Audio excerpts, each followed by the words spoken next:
Hi, Queen. My name is Andreida de Negri, and nice to meet you. Nice to meet you. Hi.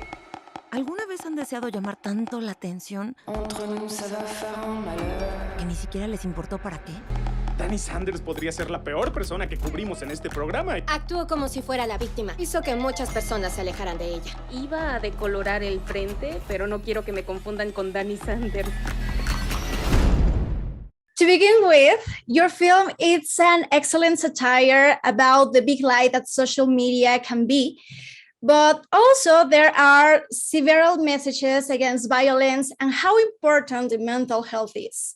What inspired you to make this movie with these important and strong topics? I mean, it's so interesting because I think you've summed it up perfectly in that they're all topics that are important to me, and they're honestly all topics that, like, at the time I was writing this and still to this day, like, we kind of have to be confronted with daily in America, like the fear of violence and the like impact that it has on like public mental health, but then also like the kind of absurdity of the internet, like influencers and cancel culture and ads and diet tips and all of that. Like, it's just like an onslaught daily of like, where do I put my attention and what does it all mean? So I think I wrote it because I wanted to talk about how I was feeling like right at the moment when I was writing the script. And unfortunately, it's still very relevant now. My name is Danny Sanders. And on April 10th, a string of terrorist attacks struck Paris. I almost died. Just kidding. We have known cases of influencers who are canceled due to the serious mistakes they made, and later continue with their career as if nothing had happened. Do you think it's because they really change, or it's just because the people forget really quickly?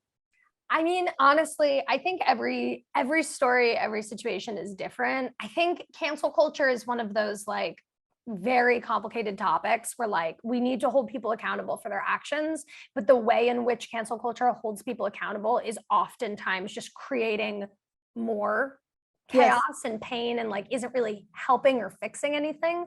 I think that like educating yourself and like self-reflecting and being critical of yourself is really the only way to grow.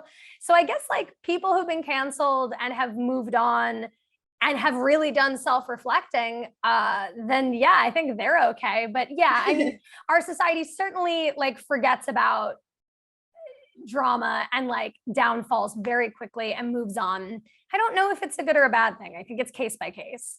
The warning that you put on the beginning of your movie should be taken very seriously, because I have to tell you, I really hate Danny in the first episode, so in the first parts of the movie.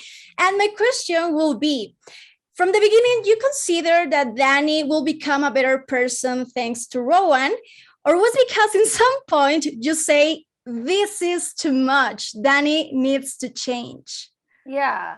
I mean, it's definitely interesting because I think what I wanted with the film was like, I wanted you to, yes, obviously you're supposed to fully see how unlikable she is as a character, how she represents a lot of very problematic actions in our society, and how like she kind of indulges the worst parts of herself in the story. But yeah, I mean, I think through her relationship with Rowan, it's interesting because it's really complicated. It's like, I think we should see how having a genuine bond with somebody like Rowan could make Danny a better person, but she's ultimately like co-opting Rowan's trauma like all the time, and she's exploiting her and taking her words and stealing her voice in a way that I think should make us root against the friendship at the same time. It's like it's a friendship that really benefits Danny more than it benefits Rowan, and it relies on the exploitation of Rowan.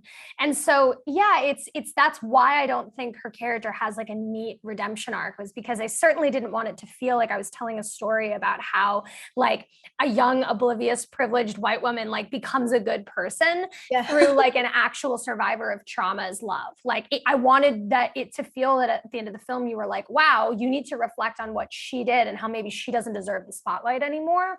But I still think that there's like a core message that like friendship is and love are ultimately the antidotes for like. Okay, well, thank you so much, Queen, and congratulations for the second movie of your career as director. Thank you so much. It was great talking to you.